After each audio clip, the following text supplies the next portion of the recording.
Amen. Merci, Daniel. Wow, il fallait que je redescende d'un étage, moi, là, pour venir ici, en avant, là. Gloire à Dieu. Alléluia. Seigneur est digne. Amen. Le seul digne. Le seul qui a versé un sang pur et sans péché. Amen. Amen. Bonne école du dimanche, Noé. Bye bye. Amen. Ce matin, je vais vous inviter à tourner avec moi dans la parole de Dieu dans Marc 12. On va lire ensemble les versets 18 à 27. Marc 12, versets 18 à 27.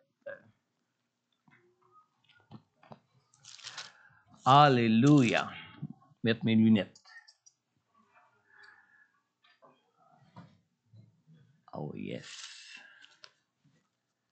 Marc 12.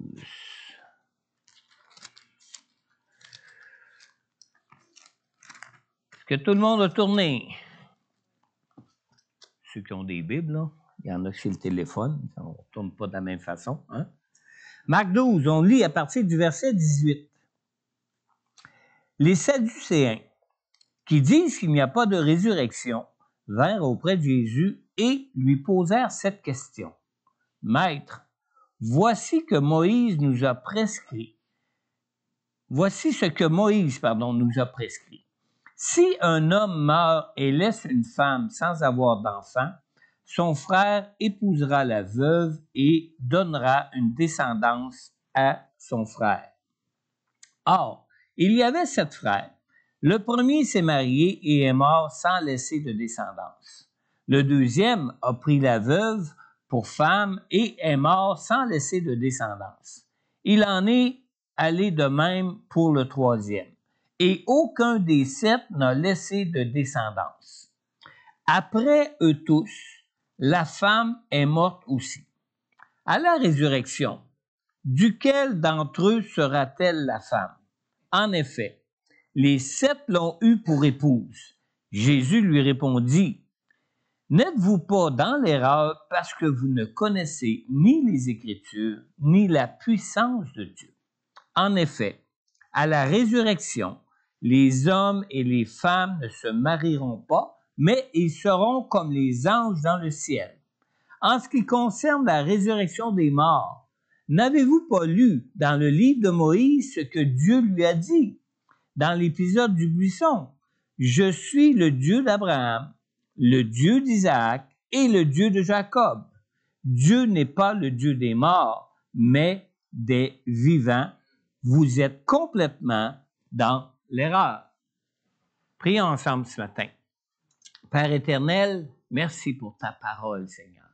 Merci pour ta parole ce matin, Seigneur Dieu, qui nous révèle, Seigneur Dieu, les réalités spirituelles de ce monde, les réalités spirituelles de nos vies, les réalités spirituelles qui nous attendent, Seigneur Dieu, au jour de l'éternité, Seigneur.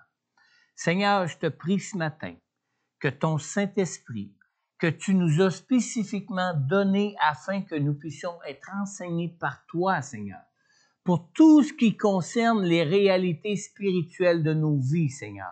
Seigneur, je te demande ce matin encore, Seigneur, que ton Saint-Esprit réside sur chacun de ceux qui vont entendre ce message, cette prédication de ta parole qui est la vérité, Seigneur. Cette prédication de ta parole qui est la révélation des réalités spirituelles de nos vies, Seigneur. Seigneur Jésus, que ton esprit soit sur chacun de nous et que chacun puisse être enseigné dans leur cœur en fonction de leurs besoins de toi, de leurs besoins de la vérité pour leur vie, Seigneur, en fonction, Seigneur Dieu, de leurs besoins, Seigneur Dieu, de se confier en toi pour leur vie, Seigneur. Et Seigneur, que ton Saint-Esprit réside aussi sur moi, Seigneur. Et donne-moi cette grâce encore ce matin, Seigneur, de pouvoir rendre ce message tel que je l'ai reçu de toi, tel que tu me l'as donné pour ton Église ce matin, Seigneur. On te le demande, Père, dans le nom puissant de Jésus, mon Dieu. Amen. Amen. Amen. J'ai intitulé mon message ce matin « Vérité, puissance et foi ». On vient de lire dans le verset 27 de Marc 12, Jésus dit aux Sadducéens, Dieu n'est pas le Dieu des morts, mais des vivants. Vous êtes complètement dans l'erreur. Vous savez, la résurrection est l'un des thèmes des plus importants du christianisme. C'est l'un des thèmes des plus importants. James Kennedy, dans son commentaire qui s'intitule « Pourquoi je crois », il dit que la résurrection de Christ est le thème le plus important de tout le christianisme et relègue toutes les autres doctrines au second plan. Personnellement, moi, je suis entièrement d'accord avec lui que la résurrection est l'un des thèmes les plus importants du christianisme. Sans la résurrection de Jésus, notre foi serait absolument vaine et ne donnerait absolument rien. D'ailleurs, nous lisons dans 1 Corinthiens 15 au verset 14, « Et si Christ n'est pas ressuscité, alors notre prédication est vide et votre foi aussi. » Alors, vous savez, c'est vrai que la résurrection est le principal pilier du christianisme. Mais en ce qui concerne la nouvelle alliance, la résurrection serait même une utopie sans la personne du Saint-Esprit. Dans Romains 8, 11, nous lisons que « Et si l'Esprit de celui qui a ressuscité Jésus habite en vous, celui qui a ressuscité Christ rendra aussi la vie à votre corps mortel par son esprit qui habite en vous. » Alors, la résurrection est le pilier de la foi chrétienne, de la foi en Jésus qui nous sauve, mais le pilier de la nouvelle alliance qui accomplit les promesses de notre espérance, de cette espérance de salut que nous avons en Jésus, est la personne même de Dieu, la personne du Saint-Esprit. Alors, sans la personne du Saint-Esprit promis par Dieu à ceux qui croient en Jésus, notre espérance de ressusciter à la vie éternelle par notre foi en Jésus serait absolument vaine, ne valerait absolument rien. Et vous savez, nier la résurrection à une nouvelle vie, c'est nier la puissance de Dieu. Et nier la puissance de Dieu, c'est nier la personne même du Saint-Esprit pour nous dans nos vies. C'est la personne du Saint-Esprit qui ressuscitera notre corps mortel à la vie éternelle comme il a ressuscité Christ d'entre les morts, comme on vient de le lire dans Romains 8, 11. Amen. Maintenant, dans Marc 12, 23, quand les Sadducéens qui disaient qu'il n'y avait pas de résurrection, quand ils ont demandé à Jésus pour le piéger, à la résurrection, duquel d'entre eux sera-t-elle la femme? En effet, les 7 l'ont eu pour épouse. Et on lit dans le verset suivant, dans le verset 24, on lit que Jésus leur répondit, « N'êtes-vous pas dans l'erreur parce que vous ne connaissez ni les Écritures, ni la puissance de Dieu. » Alors, ce qui est important de connaître ici, ce sont les raisons pour lesquelles les Sadducéens disaient qu'il n'y avait pas de résurrection. S'ils disaient qu'il n'y avait pas de résurrection, c'est qu'il y avait des raisons certaines pour le dire, là, selon eux en tout cas. Et les Sadducéens, vous savez, n'étaient pas les seuls qui cherchaient à discréditer Jésus aux yeux du peuple.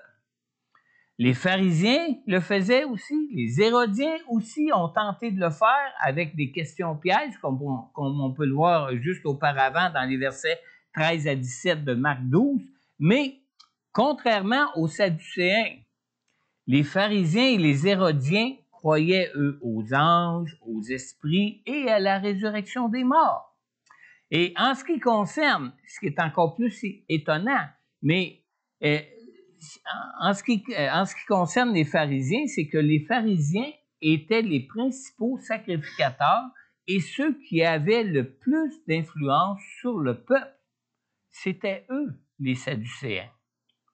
Alors, ceux qui ne connaissaient pas ni les Écritures et ceux qui ne connaissaient pas ni les Écritures ni la puissance de Dieu, c'est donc aux plus hautes autorités religieuses du peuple que Jésus a dit qu'ils étaient dans l'erreur. À ceux qui connaissaient le plus les Écritures, à ceux qui devaient même connaître la puissance de Dieu. Il leur dit qu'il était dans l'erreur en lui disant au verset 24, « Parce que vous ne connaissez ni les Écritures ni la puissance de Dieu. » Mais pourquoi Jésus leur dit-il qu'ils ne connaissent pas les Écritures? Pourtant, Jésus leur dit bien au verset 26, « En ce qui concerne la résurrection des morts, n'avez-vous pas lu dans le livre de Moïse ce que Dieu lui a dit dans l'épisode du buisson? » Alors, pour leur dire ça, c'est qu'ils savaient qu'ils connaissaient les Écritures.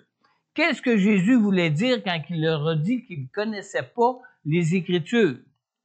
Les Sadducéens connaissaient toutes les Écritures, tout autant que les pharisiens et tout autant que les Hérodiens et les scribes.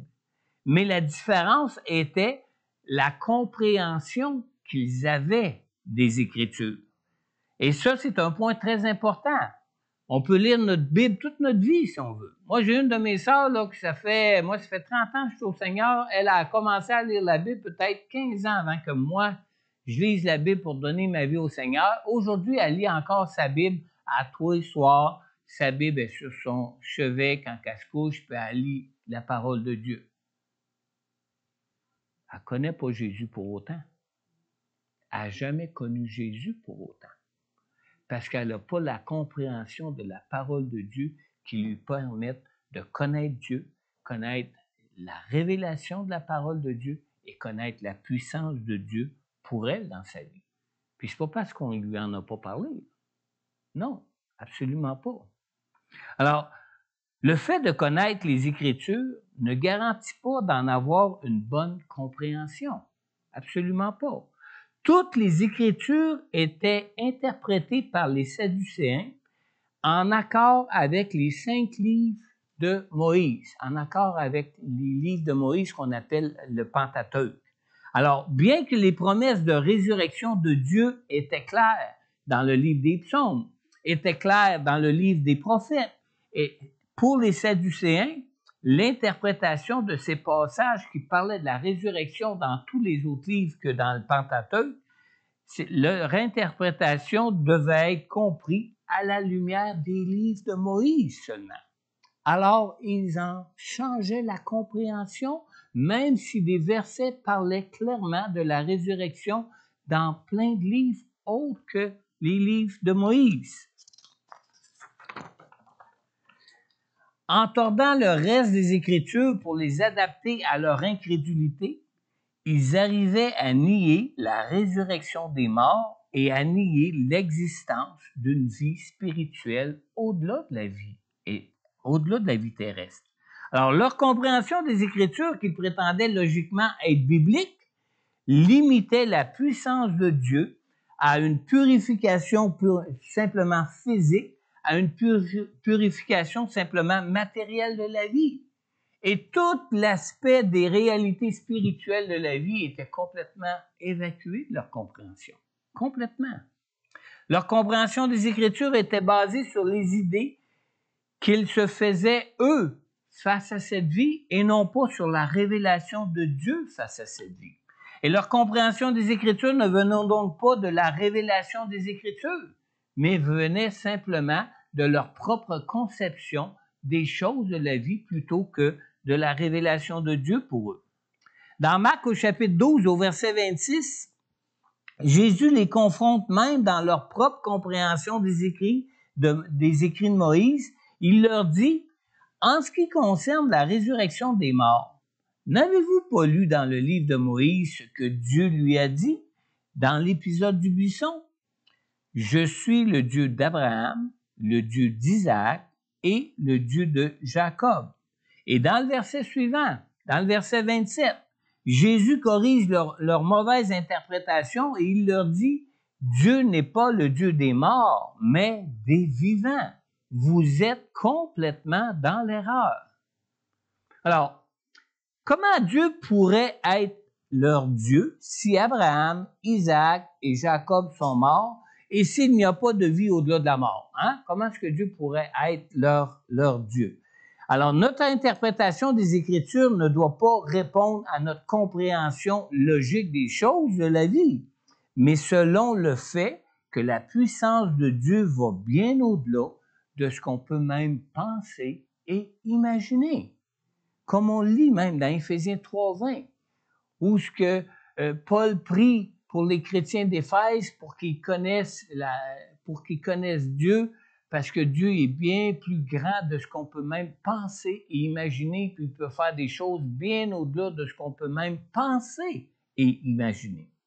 Amen. Seuls les cœurs assoiffés de Dieu arrivent à éviter les mauvaises interprétations de la parole. On lit dans 2 Pierre au chapitre 3, dans le verset 15 et 16, nous lisons « Considérez bien que la patience de notre Seigneur est votre salut. Notre bien-aimé frère Paul vous l'a aussi écrit, conformément à la sagesse qui lui a été donnée. C'est ce qu'il fait dans toutes les lettres où il parle de ces choses. Il s'y trouve des points difficiles à comprendre, et les personnes ignorantes et mal affermies en tordent le sens, comme elles le font des autres Écritures pour leur propre ruine. » Alors, vous savez, les mauvaises compréhensions et les mauvaises interprétations de la parole ne viennent pas nécessairement d'un manque de spiritualité chez le croyant. Absolument pas. Dans 2 Pierre 3,16, qu'on vient de lire, il dit que ce sont les personnes ignorantes et mal affermies qui en tordent le sens. Alors, c'est une question de connaître la parole et de l'interpréter selon la parole elle-même. Et vous savez, les Sadducéens n'étaient pas des croyants très spirituels. Eux-mêmes étaient plutôt des gens bien terre à terre, comment je pourrais bien dire, matérialistes, etc. Mais bien qu'ils niaient la résurrection, bien qu'ils niaient même les anges et les esprits, ils ne niaient pas les miracles que Jésus accomplissait. Ça, c'est un peu particulier. On lit dans Jean au chapitre 11, dans le verset 47, on lit ici, « Alors, les chefs des prêtres », quand on parle des chefs des prêtres, on parle des Sadducéens ici, là, qui étaient les sacrificateurs, les grands sacrificateurs, les principaux responsables religieux du peuple. Alors, les chefs des prêtres et les pharisiens rassemblèrent le Sanhédrin et dirent, « Qu'allons-nous faire? En effet, cet homme fait beaucoup de signes miraculeux. » Alors, ils croyaient quand même, ils étaient quand même capables de voir que Jésus accomplissait des miracles, mais sans plus. Ils restaient toujours sur leur position en ce qui concernait l'existence des anges, en ce qui concernait l'existence des esprits, en ce qui concernait la résurrection des morts. Et une bonne interprétation des Écritures ne dépend pas de nos affinités aux réalités spirituelles de la vie, mais dépend plutôt de notre connaissance de Dieu et de notre l'affermissement de notre foi en sa parole. La nouvelle alliance en Jésus, vous savez, n'a pas pris place avec les autorités du peuple juif qui se trouvaient déjà en place. C'est pas eux qui ont été choisis par Dieu pour mettre en place la nouvelle alliance, pour mettre en place la nouvelle Église de Jésus-Christ. Pourtant, les dirigeants du peuple juif connaissaient les Écritures. Ce n'est pas avec eux que le Nouveau Testament s'est écrit. Le Nouveau Testament, qui raconte les accomplissements des promesses de l'Ancien Testament, c'est écrit avec ceux qui ont cru que Jésus était Dieu. C'est écrit avec ceux qui l'ont suivi. Concernant le fondement de l'Église, on lit même dans Acte 2, dans le verset 41 et 42, on lit ici « Ceux qui acceptèrent sa parole furent donc baptisés ». On parle du jour de la Pentecôte où ce que Pierre a fait la première prédication publique de l'Évangile, si on peut dire, au jour de la Pentecôte. Alors, ceux qui ont accepté sa parole furent donc baptisés. Et ce jour-là, le nombre des disciples augmenta d'environ 3000. Et écoutez bien ce qu'on lit au verset 42 maintenant. Au verset 42, ça dit que ces personnes qui ont placé leur foi en Jésus à cette occasion, qu'ils persévéraient dans l'enseignement, pas des scribes, ni des prêtres, ni des sacrificateurs, dans l'enseignement des apôtres. Des apôtres qui étaient des gens qui n'avaient aucune instruction, des apôtres qui n'avaient pas fait de collège biblique, des apôtres qui n'avaient pas fait d'études spécifiques des Écritures comme le faisaient les prêtres, les sacrificateurs, les pharisiens, etc. C'étaient des gens de toute simplicité, mais ils persévéraient dans l'enseignement des apôtres. Ce n'est pas le fait de connaître les Écritures qui peut nous assurer d'avoir une compréhension bien fondée sur les Écritures. Ce n'est pas non plus le fait d'avoir plus d'affinité spirituelle. Hein? Même Pierre n'en avait pas souvent. Pierre a souvent été repris par le Seigneur concernant sa vision des choses. Même que le Seigneur a déjà dit à Pierre, « Arrière de moi, Satan », parce que sa pensée n'était pas selon Dieu. Sa compréhension des choses ou de ce qui se passait n'était même pas selon Dieu. Alors, ce n'est pas le fait d'avoir plus d'affinité spirituelle, mais ce qui nous assure d'être dans la vérité qui nous sauve, dans la vérité qui nous rend libres, dans la vérité qui nous transforme, vient plutôt de notre soif de connaître Dieu. C'est ça qui fait la différence. Lorsque les apôtres ont eu à remplacer Judas, après qu'il ait eu trahi Jésus pour le livrer aux autorités religieuses pour le crucifier, les critères qui se sont donnés n'étaient pas de trouver quelqu'un qui était versé dans les Écritures. Absolument pas. Pour le remplacer comme apôtre en remplacement de Judas. Mais quelqu'un qui avait suivi Jésus durant tout son ministère terrestre. Dans Actes 1, 21, on lit « Il faut donc », Pierre ici dans la chambre haute, juste avant le jour de la Pentecôte, il dit « Il faut donc choisir un homme parmi ceux qui nous ont accompagnés tout le temps où le Seigneur Jésus a vécu avec nous. » Alors, notre soif de Dieu pour suivre le Seigneur fait toute la différence dans notre compréhension des Écritures. Parce que si on a soif de Dieu pour suivre le Seigneur, le Saint-Esprit de Dieu va nous enseigner toutes choses. Le Saint-Esprit de Dieu va nous donner la bonne compréhension que nous avons besoin pour saisir les enjeux de la vie présente par rapport aux réalités spirituelles de Dieu dans nos vies. Ce n'est pas non plus le fait que Saul était versé dans les Écritures et qu'il avait été un étudiant du célèbre Gamaliel qui l'a qualifié non plus comme apôtre. Pas du tout. Saul était vraiment formé, lui, dans les Écritures. Il avait même été enseigné sous le ministère de Gamaliel, qui était un grand enseignant des Écritures reconnu à cette époque-là. Mais c'est pas à cause de ça que Saul est devenu le Paul pour devenir l'apôtre des païens. Mais le fait qu'il a été appelé comme l'apôtre auprès des païens et qu'il a lui-même eu une véritable rencontre avec Jésus. Une rencontre qui lui a permis de faire l'expérience de la toute-puissance de Dieu et qui l'a transformé à jamais. Amen. Les révélations de Dieu et les expériences de sa puissance qui nous permettent de le connaître sont données à ceux qui ont soif de Dieu. On lit dans Jean au chapitre 7, dans le verset 37 et 38. Jésus nous dit ici, « Si quelqu'un a soif, qu'il vienne à moi et qu'il boive. Celui qui croit en moi, des fleuves d'eau vive couleront de lui, comme l'a dit l'Écriture. » Et écoutez bien ce que le verset suivant nous dit au verset 39, dans Jean 7 toujours. Il dit cela à propos de l'Esprit que devaient recevoir ceux qui croiraient en Jésus. En effet, l'Esprit Saint n'avait pas encore été donné parce que Jésus n'avait pas encore été élevé dans sa gloire. L'étude des Écritures a l'avantage de bien nourrir notre savoir intellectuel.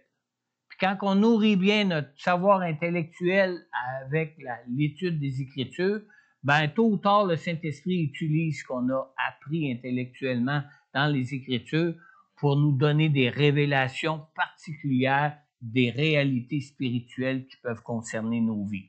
Absolument. Mais C'est la révélation des Écritures par le Saint-Esprit qui peut assouvir notre soif de Dieu pour nos vies. Celui qui a soif de Dieu, qui croit en Jésus, des fleuves d'eau vive couleront à travers lui. Et il parlait de ça en parlant du Saint-Esprit. Alors, si on a soif de Dieu, et si on veut marcher avec Jésus dans nos vies, si on croit en Jésus pour marcher avec lui dans nos vies, le Saint-Esprit de Dieu qui est en nous va nous conduire dans toutes les réalités spirituelles qu'on a besoin de connaître de ce qui peut concerner nos vies. Dans Luc au chapitre 24, dans le verset 45, la parole de Dieu nous dit ici que Jésus, alors il leur ouvrit l'intelligence afin qu'ils comprennent les Écritures. Ça, c'est au moment où Jésus leur expliquait qu'il devait mourir, qu'il devait être mis à mort, mais qu'il ressusciterait le troisième jour. Puis les disciples, ils ne comprenaient pas trop ce que Jésus pouvait bien leur dire à ce moment-là, et c'est là que la parole de Luc 24, 45 dit qu'il leur ouvrit l'intelligence afin qu'ils comprennent les Écritures. Mais quand on lit ici qu'il leur ouvrit l'intelligence, ce n'est pas de leur capacité intellectuelle dont il est question ici. Il faut faire bien attention à ça. Ce verset nous parle d'une ouverture spirituelle pour être capable de saisir des réalités que nos capacités intellectuelles ne peuvent pas saisir. D'ailleurs, on lit dans la version Louis II 1910, ça c'est la première version que j'ai lue quand moi je suis venu au Seigneur en 86. La version où les paroles de Jésus sont en rouge dans le Nouveau Testament. S'il y en a qui ont encore cette version de Bible-là, ça a été la version originale qui a été traduite par Louis II. On l'appelle la Louis II 1910. Dans cette traduction-là de Louis II 1910, le verset 45 est traduit ainsi, il dit « Alors il leur ouvrit l'esprit afin qu'ils comprissent les Écritures. » Comprenez pourquoi j'utilise plus cette version-là. La conjugaison des verbes est plus bien à la mode, là. Ça devient un peu plus difficile à comprendre. Mais ce qui est important ici, c'est que, si vous remarquez bien, le mot intelligence est traduit plutôt par le mot esprit plutôt qu'intelligence. Ce qui laisse aucun doute pour ne pas confondre le fait qu'on peut étudier les Écritures puis avoir l'intelligence intellectuelle pour les étudier. Non, absolument pas. Si on parle d'une intelligence plutôt qui est spirituelle, d'une connaissance de Dieu qui vient par le Saint-Esprit en nous. Alors, avoir une compréhension juste des Écritures, c'est un combat spirituel qui engage la foi. On se dit peut-être, si je ne comprends pas, c'est parce que je ne suis pas assez spirituel, ou si je ne comprends pas, c'est parce que je ne suis pas assez intelligent. Non, ça n'a aucun rapport. C'est une question de foi pour mettre notre foi en Dieu, pour avoir le Saint-Esprit qui va nous conduire dans toute la révélation spirituelle que nous avons besoin en ce qui concerne les réalités spirituelles de nos vies. La foi n'est pas un élément de notre relation avec Dieu seulement pour voir Dieu manifester sa puissance dans nos vies. C'est pas juste ça, la foi. Mais même marcher dans la vérité exige de la foi. Pourquoi que marcher dans la vérité, ça exige de la foi? Parce que la vérité de Dieu ne fait pas toujours notre affaire pour nos vies. Et ça demande d'avoir une confiance en Dieu. Ça demande d'avoir mis notre foi en Jésus pour marcher dans la vérité de Dieu pour nos vies. Dans Jean 7, 38, Jésus nous dit « Celui qui croit en moi, des fleuves d'eau vive couleront de lui, comme le dit l'Écriture. » Alors, toutes les grâces que Dieu nous donne en Jésus exigent que nous croyions en lui. Jésus est la parole de Dieu qui est venue en chair. C'est la révélation même de Dieu pour nous sous cette nouvelle alliance, sous la dispensation de l'Église, puis ça va être comme ça jusqu'au retour même de Jésus. Dans Jean 1,12, on lit « Mais à tous ceux qui l'ont accepté », quand ça dit ici « à tous ceux qui l'ont accepté », on parle de Jésus qui était la parole de Dieu qui a créé toutes choses, qui est venu en chair pour nous révéler Dieu. Alors quand on accepte cette parole, à ceux qui croient en son nom, en Jésus qui est cette parole qui a été faite chair, ça dit qu'elle a donné le droit de devenir enfant de Dieu. Quand est-ce que vous avez appris à parler? Quand vous étiez enfant? Enfant de qui? Enfant de vos parents. Mais vous avez appris à parler quelle langue? La langue de vos parents. Et quand on devient enfant de Dieu, on apprend la langue de Dieu. On connaît les pensées de Dieu. On apprend la vie selon Dieu. On apprend tout de nos parents comme on apprend tout de Dieu en ce qui concerne les réalités spirituelles de nos vies.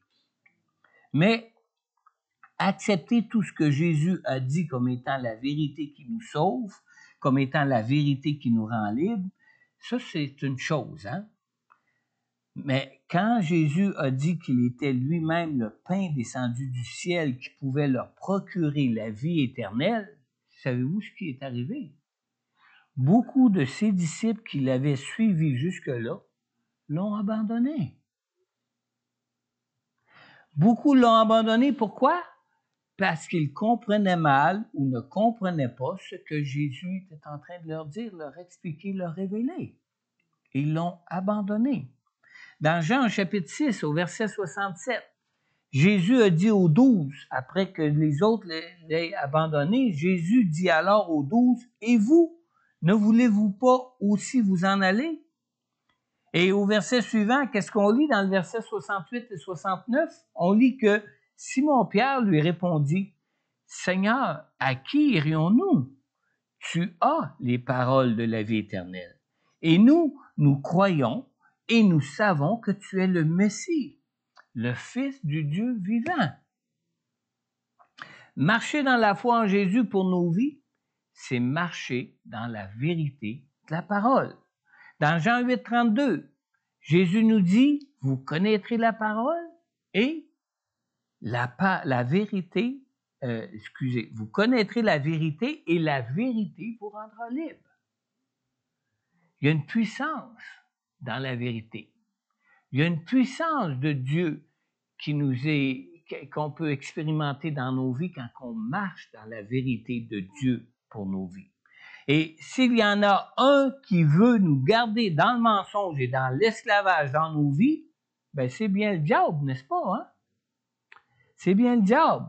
Mais il nous faut prendre conscience que le diable n'a aucune puissance pour nous détourner de Dieu. Les seules puissances qui ont une puissance spirituelle sur nous sont celles auxquelles on peut se livrer autre que Dieu.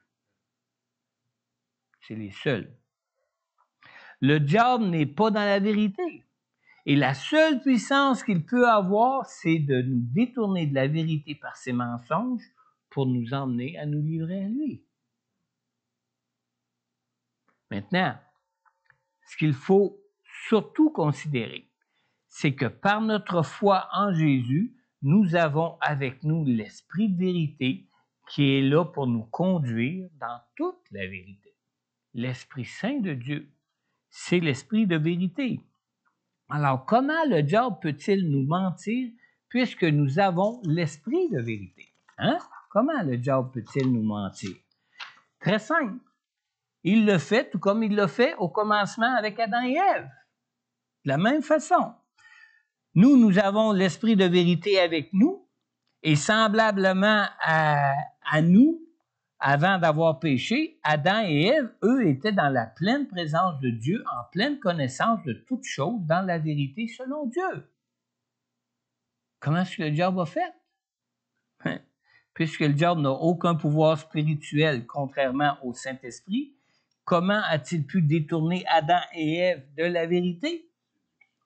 Satan a fait appel à leur logique, à leur capacité intellectuelle pour les détourner de la vérité qui devait les garder libres. Dieu n'a-t-il pas dit?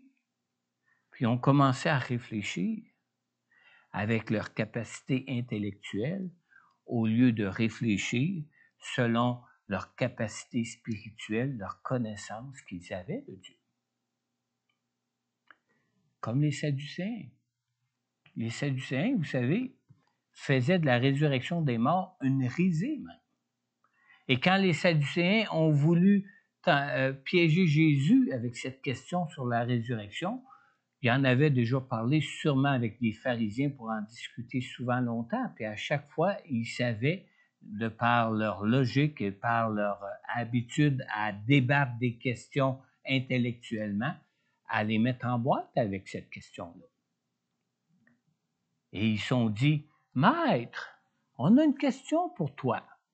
Et il était certain que Jésus ne pourrait pas répondre à cette question-là. Mais Jésus, c'est Dieu. Et Jésus avait une réponse pour le fermer, le taquet une fois pour toutes. Amen. Marcher par l'Esprit, ça exige de la foi. Ça exige de faire confiance au Seigneur pour croire que Dieu veut que nous ayons la vie et la vie en abondance. Vous savez que c'est une promesse de Dieu pour nous, hein? Contrairement à la foi, il est beaucoup plus simple et beaucoup plus facile pour nous de nous fier sur notre logique et sur nos capacités intellectuelles pour assurer le bonheur que nous cherchons dans nos vies. C'est bien plus facile, hein? On contrôle nos vies, on fait toutes choses en fonction de ce qu'on comprend de ce monde, de ce qu'on sait de ce monde, puis on s'arrange pour assurer notre bonheur dans notre vie. N'est-ce pas? Tout est tellement plus concret, tout est tellement plus sensible à nos sens que les réalités spirituelles que nous devons accepter par la foi.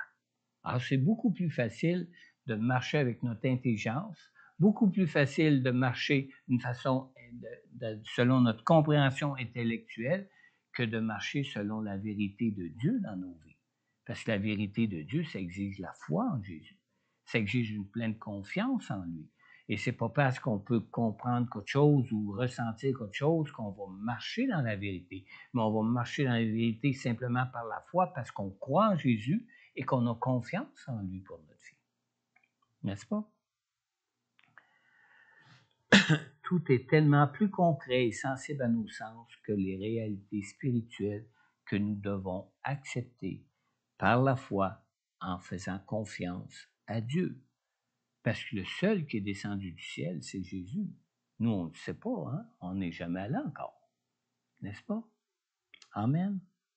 Alors ce matin, as-tu déjà placé ta foi en Jésus pour ta vie?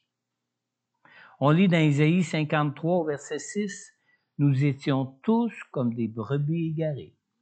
Chacun suivait sa propre voie, et l'Éternel a fait retomber sur lui nos fautes à tous. » Jésus, tu sais, est l'agneau de Dieu qui a bien voulu, dans son amour pour nous, souffrir à notre place, à la croix, le prix pour notre pardon, pour notre réconciliation avec Dieu. Et Jésus l'a fait afin qu'on puisse être réconcilié avec Dieu et qu'on puisse le connaître et connaître sa puissance qui peut nous sauver dans nos vies. Alors ce matin, Jésus attend simplement que tu mettes ta foi en lui pour t'accorder cette grâce du pardon de Dieu qui nous sauve. Et pour l'accepter comme Sauveur et Seigneur dans ta vie, tu n'as simplement qu'à adresser au Seigneur cette prière avec foi et avec le désir. C'est vraiment ce désir de le connaître, ce désir de marcher avec lui dans ta vie. Seigneur, je reconnais que je suis pécheur. Et je reconnais que ni moi-même, ni aucune autre puissance que la tienne peut me sauver de cette vie. Seigneur Jésus, je crois en toi et je te confie maintenant ma vie. Et je te prie, Seigneur, de me pardonner tous mes péchés et de m'accorder ton Saint-Esprit pour connaître ta présence avec moi dans ma vie. Merci, Père. Merci, Père éternel, d'avoir envoyé Jésus mourir à la croix à ma place pour mon pardon. Et merci, Père. Merci de ton Saint-Esprit que tu m'accordes pour conduire ma vie et pour faire de moi une nouvelle créature en toi. Amen. Alors, si présentement tu écoutes ce message en ligne et que tu as adressé cette prière à Dieu pour accepter Jésus comme Sauveur et Seigneur pour la toute première fois de ta vie, n'hésite pas à prendre contact avec moi. En retour, je pourrai prier pour toi personnellement, je pourrai répondre à toutes tes questions sur Jésus et sur la nouvelle vie qu'il peut t'accorder par sa présence avec toi, par son Saint-Esprit. Aussi, peut-être que tu es de ceux ou de celles qui avaient déjà fait cette prière auparavant dans votre vie, mais que ce matin, tu réalises l'importance de marcher dans la vérité pour connaître la puissance et la liberté que Dieu seul peut te donner dans ta vie. Alors, je t'invite donc ce matin à confesser au Seigneur ta foi en Jésus, en lui, pour lui faire confiance et pour chercher à marcher avec foi et avec confiance dans toute la vérité que Dieu peut te révéler pour toi dans ta vie. Alors, si tu écoutes ce message en ligne, je t'invite aussi à prendre contact avec moi pour que je puisse aussi prier pour toi et t'accompagner dans ta toute nouvelle marche par la foi en ton Dieu et en Jésus, ton Sauveur. Amen. Amen. Je vais inviter Daniel à revenir ici en avant. On va prendre ensemble la Sainte Seine ce matin. Puis en fonction de la parole de Dieu qu'on a lue ce matin, moi j'ai l'habitude de conduire, de présider à la Sainte Seine en lisant le texte de 1 Corinthiens 11. Mais ce matin, je vais vous inviter à tourner avec moi dans Jean au chapitre 6.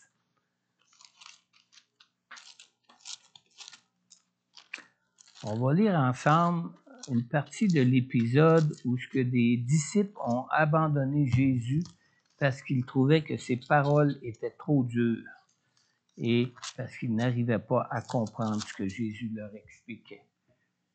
On va lire les versets 52 à 64.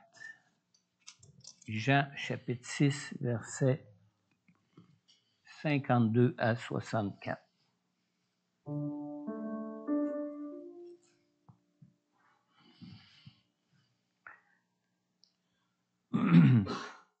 Alors, on lit à partir du verset 52. Là-dessus, les Juifs se mirent à discuter vivement entre eux, disant, « Comment peut-il nous donner son corps à manger? » Jésus leur dit, « en vérité, je vous le dis, si vous ne mangez pas le corps du Fils de l'homme et si vous ne buvez pas son sang, vous n'avez pas la vie en vous-même. Celui qui mange mon corps et qui boit mon sang a la vie éternelle, et moi je le ressusciterai le dernier jour. En effet, mon corps est vraiment une nourriture et mon sang est vraiment une boisson. Celui qui mange mon corps et qui boit mon sang demeure en moi, et moi je demeure en lui. Tout comme le Père qui est vivant m'a envoyé et que je vis grâce au Père, ainsi celui qui me mange vivra grâce à moi. Voilà comment est le pain descendu du ciel. Il n'est pas comme la manne que vos ancêtres ont mangée. Eux sont morts, mais celui qui mange de ce pain vivra éternellement. Jésus dit ces paroles alors qu'il enseignait dans une synagogue à Capernaum. Après l'avoir entendu, beaucoup de ses disciples dirent, « Cette parole est dure, qui peut l'écouter? » Jésus savait en lui-même que ses disciples murmuraient à ce sujet. Il leur dit, « Cela vous scandalise? Si vous voyez le Fils de l'homme monter là où il était auparavant, c'est l'Esprit qui fait vivre. L'homme n'arrive à rien. Les paroles que je vous dis sont esprit et vie. Mais il y en a parmi vous quelques-uns qui ne croient pas. » En effet, Jésus savait dès le début qui étaient ceux qui ne croyaient pas et qui était celui qui le trahirait. Vous savez, quand on prend le pain, quand on prend la coupe, c'est pas une nourriture qui nous donne Jésus. Quand vous donnez votre vie au Seigneur, Jésus est déjà avec vous par le Saint-Esprit qui nous est donné. Quand on prend le pain, quand on boit la coupe, on prend seulement des symboles qui représentent la vie de Jésus. La vie de Jésus qui a été livrée pour nous, qui fait que parce qu'il a payé le prix, par le prix de son sang, ou qu'il a donné sa vie sans péché, qu'il a pu nous payer le prix pour notre pardon, pour nous réconcilier avec Dieu. Et le fait aussi que son corps a été meurtri, a subi toutes les conséquences que nous devrions nous-mêmes subir à cause de nos péchés. Mais vu que lui les a subis à notre place, c'est ce qui nous donne la guérison dans notre corps, c'est ce qui nous libère de la condamnation de tout péché qu'on pourrait porter comme conséquence dans nos corps, dans nos vies. Alors, ce n'est pas une nourriture terrestre, c'est pas comme le pain qui a été donné du ciel dans le désert au temps de Moïse. C'est la parole de Dieu qui devient notre nourriture, qui nous nourrit dans notre foi en Jésus et qui nous garde en relation avec Dieu. D'ailleurs, Jésus dit, celui qui croit en moi, qu'il est en nous et que nous-mêmes nous sommes en lui à cause de cette foi que nous avons en lui.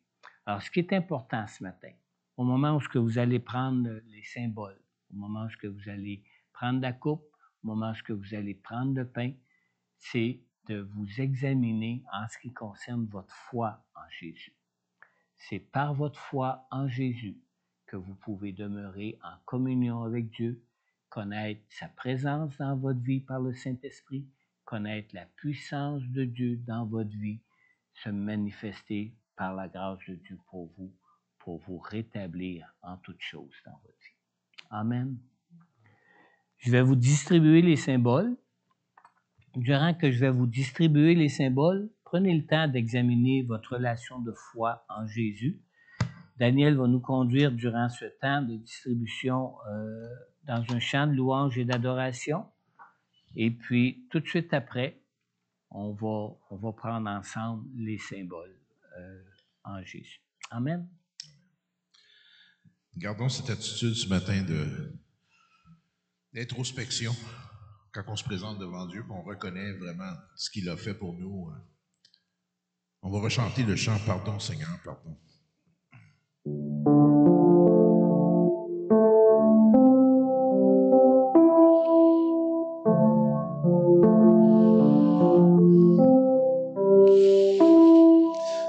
Pardon, Seigneur, pardon.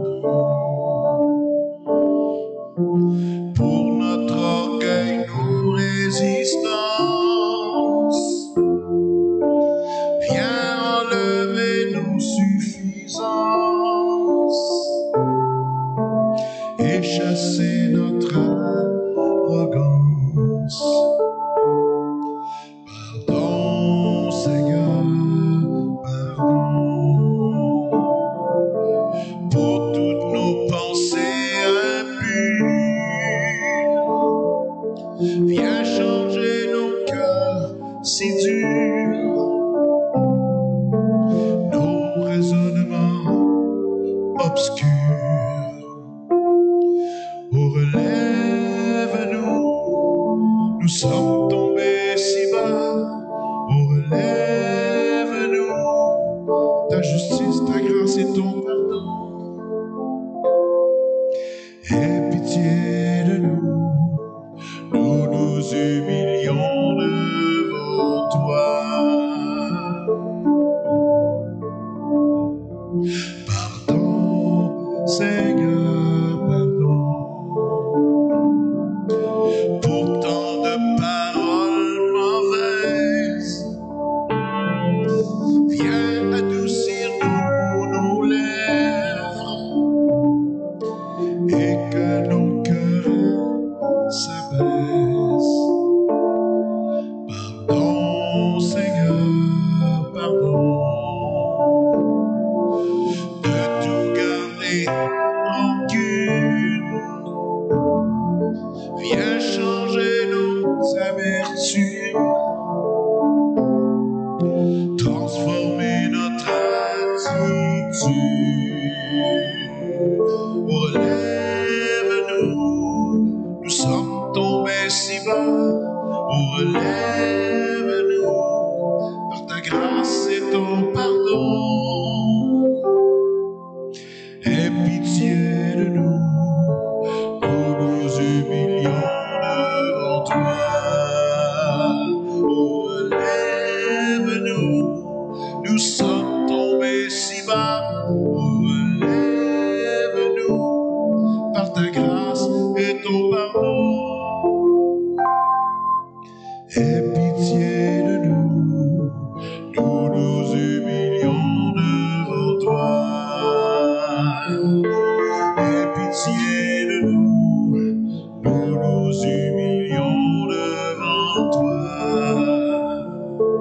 aie pitié de nous, nous nous humilions devant toi.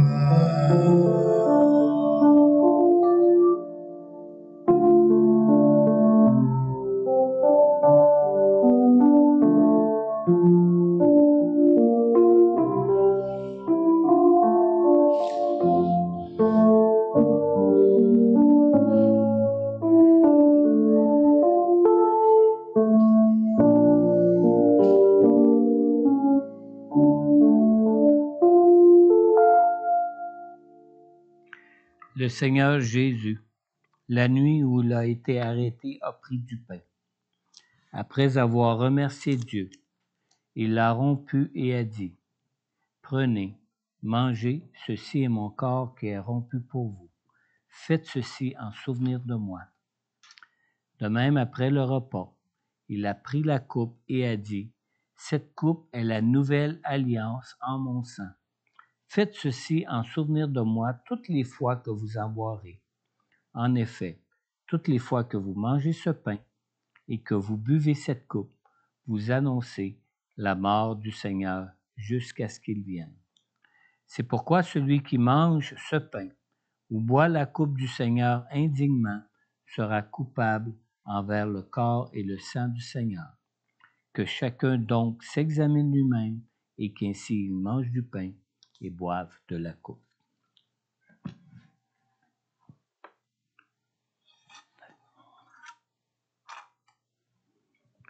Mangeons le pain qui représente le corps de Jésus, qui a porté sur lui toutes les meurtrissures, toutes les souffrances, toutes les conséquences de nos péchés pour qu'on puisse en être guéri et libéré, délivré dans nos vies. Mangeons le pain.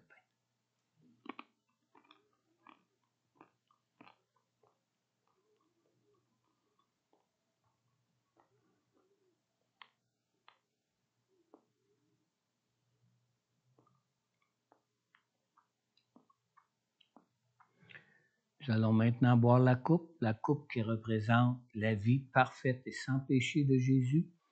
Alors, par notre foi en lui, du moment qu'on se tient dans la foi en Jésus, lorsque Dieu nous regarde, ce n'est pas nous avec nos péchés, nos faiblesses, nos manquements qu'il voit, mais c'est Jésus avec sa vie parfaite qui l'a livré pour nous, pour notre pardon à la croix. Buvons la coupe.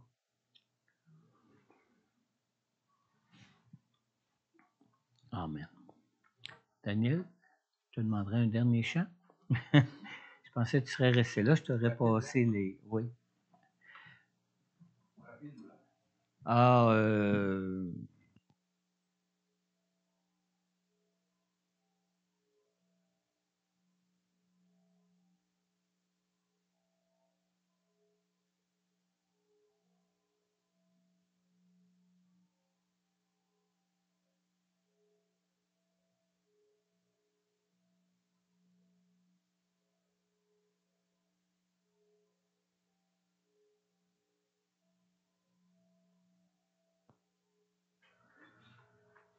S'il y en a, on va prendre un dernier chant de louange et d'adoration. S'il y en a parmi vous qui aimeraient s'avancer pour de la prière quelconque, avancez-vous, on va prendre le temps de prier pour vous. Pour les autres, prenons quand même un temps de réjouissance pour la grâce de Dieu que nous connaissons. Amen.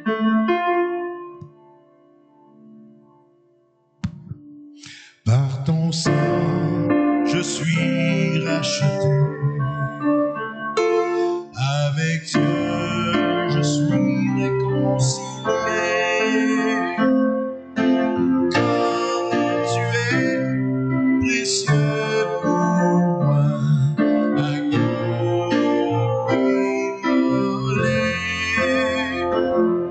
Ton sang fut versé à la croix, agneau immolé.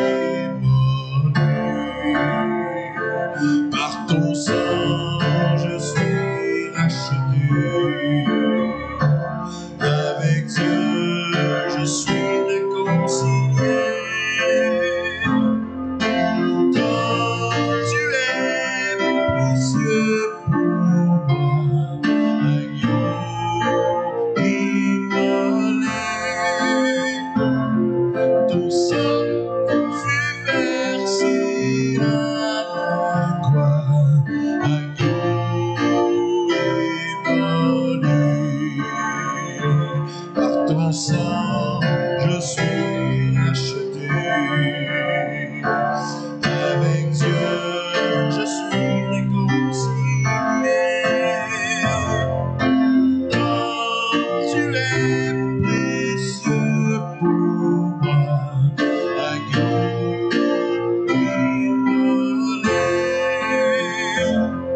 Ton sang fait merci à la croix.